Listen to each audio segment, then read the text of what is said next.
Hello नमस्कार दोस्तों, स्वागत है आप सभी का एक और नए वीडियो में।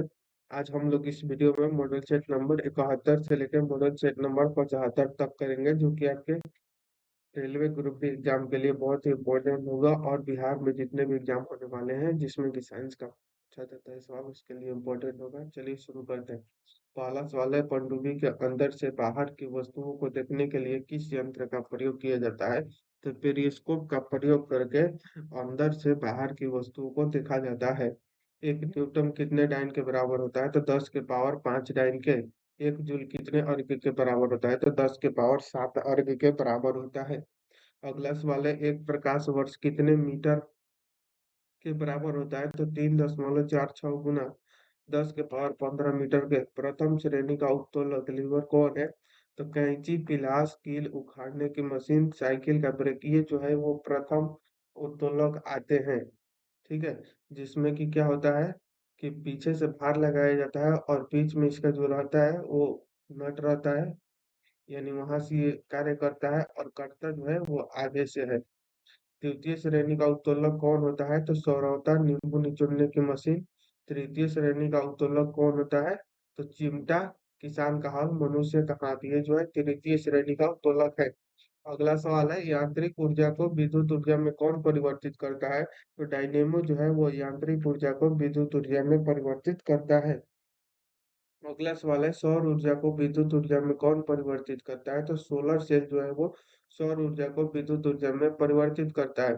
जब लिफ्ट ऊपर की ओर जाती है तो लिफ्ट में स्थित पिंड का भार क्या होगा? तो जब लिफ्ट ऊपर की ओर जाएगी तो लिफ्ट में स्थित जो पिंड या वस्तु है उसका भार बढ़ जाएगा। जब लिफ्ट नीचे की ओर जाती है तो लिफ्ट में स्थित पिंड का भार क्या होगा? तो पिंड का भार घट जाएगा। वायुयान में बैठे यात्री के फाउंटेन पेन से स्याही क्यों रिस जाती है? क्योंकि वायुमंडलीय दाब कम होने के कारण। अपेक्षिक घनत्व किस यंत्र द्वारा मापा जाता है? तो हाइड्रोमीटर द्वारा अपेक्षिक घनत्व मापा जाता है।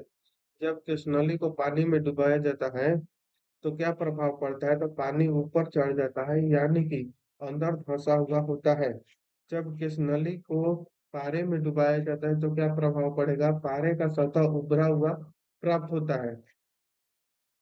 अगला सवाल हम लोग देखेंगे मॉडल सेट नंबर 72 का। पहला सवाल है इसका, कौन सी ध्वनि जो है कौन सी तरंग है? तो अनुदैर्ध्य तरंग है।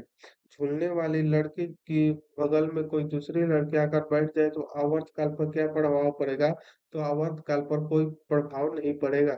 अगला सवाल है, यदि कोई लड़की जो है झूले झूलते खड़ी हो जाए तो आवर्तकाल पर क्या प्रभाव पड़ेगा? तो आवर्तकाल जो है वो घट जाएगा।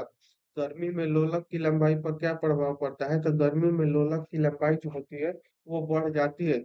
20 हर्ट्ज से नीचे की आवृत्ति वाली ध्वनि तरंगों को क्या कहते हैं? तो अश्रव्य तरंगे कहते हैं। 20 हर्ट्ज से 20,000 हर्ट्ज के बीच की आवृत्ति वाली तरंगों को क्या कहते हैं? तो श्रव्य तरंगे कहते हैं। 20,000 हर्ट्ज से ऊपर की तरंगों को क्या कहते हैं? तो प्रश्रव्य तरंगे कहते हैं।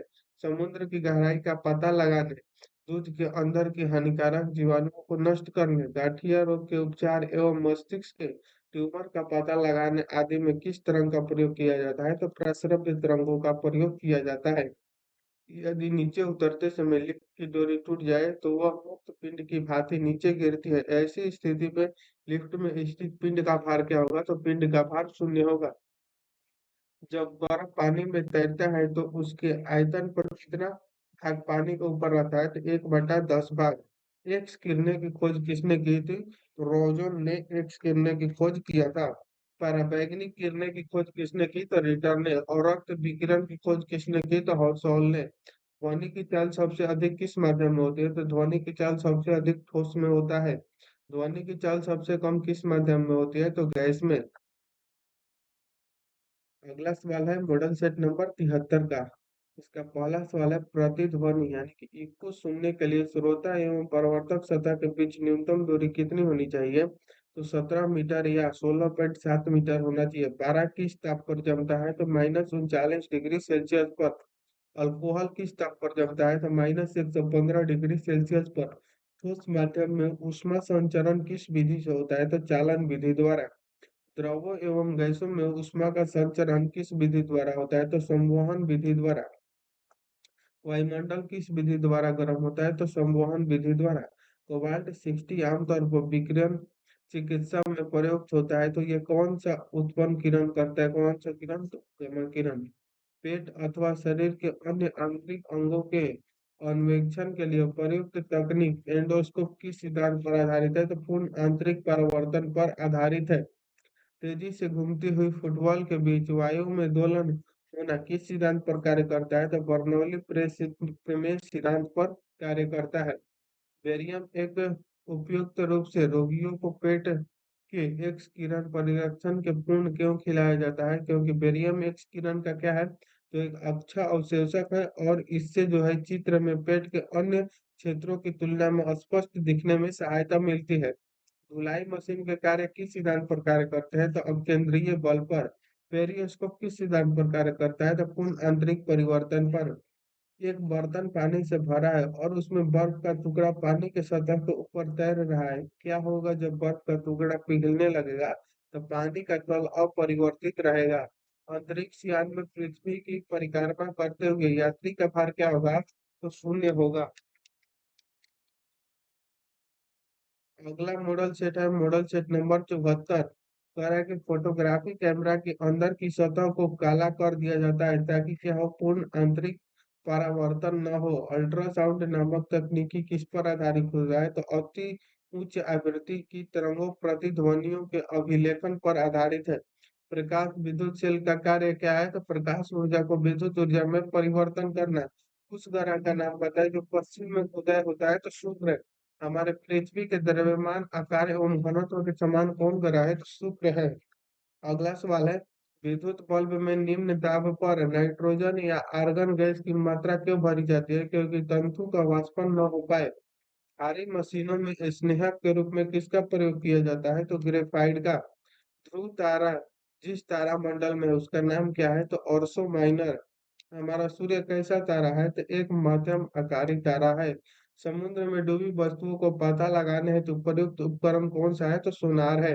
रेल पटरियों के नीचे चौड़ी जो है लकड़ी के पटरे यानी स्लीपर के बिछाए जाते हैं, तो रेलगाड़ी के कारण हट सके। कृत्रिम उपग्रह में विद्युत का साधन क्या है? तो सौर सेल। वर्षा 1900 वर्ष जो है 1910 और 1986 में फिर से दिखाई देने वाला धूमकेतु का नाम क्या है? तो हेली धूमकेतु। सूर्य के अलावा हमारी आंख को बिना सहायता दिखाई देने वाला निकटतम तारा कौन सा है? तो एल्फा सेंचुरी। जिस मंदाकिनी में सौर मंडल मंडल उसका नाम क्या है? तो आकाश गंगा यानी कि मिल्की वे। अगला और लास्ट मॉडल सेट है मॉडल सेट नंबर 75। सूर्य के अलावा पृथ्वी के निकटतम तारे में प्रकाश को पृथ्वी तक आने में लगा समय क्या है? तो 4.2 वर्ष। खगोलीय दूरी का मात्रक क्या है? तो प्रकाश वर्ष। पृथ्वी के आयु का आकलन किस विधि से किया जाता है? तो यूरेनियम डेटिंग पद्धति से। जीवाश्मों की आयु का निर्धारण किस विधि द्वारा होता है? तो रेडियो कार्बन काल निर्धारण द्वारा। विद्युत बल्ब का फिलामेंट किस तंतु का बना होता है? तो टंगस्टन का। एक पावर सॉकेट पर कोई विद्युत उपकरणों को नहीं, क्योंकि अति तापन के कारण बिजली की वायरिंग खराब हो सकती है। विद्युत परिपथ में फ्यूज का कार्य क्या है? तो ओवरलोडिंग या लघु पतन की स्थिति में परिपथ को भंग करना। समुद्र की गहराई मापने वाला यंत्र कौन सा है? तो फेदोमीटर। वस्तुओं के त्रि-आयामिक प्रतिबिंबों का अभिलेखन की तकनीक क्या कहलाती है? तो होलोग्राफी। विद्युत परिपथ में संधारित्र यानी कि कंडेंसर का प्रयोग किस लिए किया जाता है? तो विद्युत अवशोषण के संग्रहण हेतु। पुरुषों की अपेक्षा स्त्रियों के स्वर की तीक्ष्णता होने का कारण क्या है? तो उच्च आवृत्ति। ध्वनि उच्च वेग से कम गमन करती है। तो 30 डिग्री सेल्सियस का आर्द्र वायु में साबुन के बुलबुले को सुबह तो वर्णिक प्रकाश में देखने पर उनमें अनेक रंग दिखाई पड़ने का कारण क्या है? तो प्रकाश के व्यतिकरण। सूर्य अस्त के पूर्व सूर्य गहरा नारंगी लाल अभियुक्त प्रतीत होता है प्रकाश के प्रकीर्णन के कारण। कार के हेडलैम्प में कौन सा दर्पण उपयोग होता है? तो परवलयिक अवतल दर्पण। दंत चिकित्सा में किस दर्पण का प्रयोग किया जाता है? तो अवतल दर्पण का। अगले वीडियो में हम लोग मॉडल सेट नंबर 86 से 76 से लेकर 80 तक करेंगे। Thank you.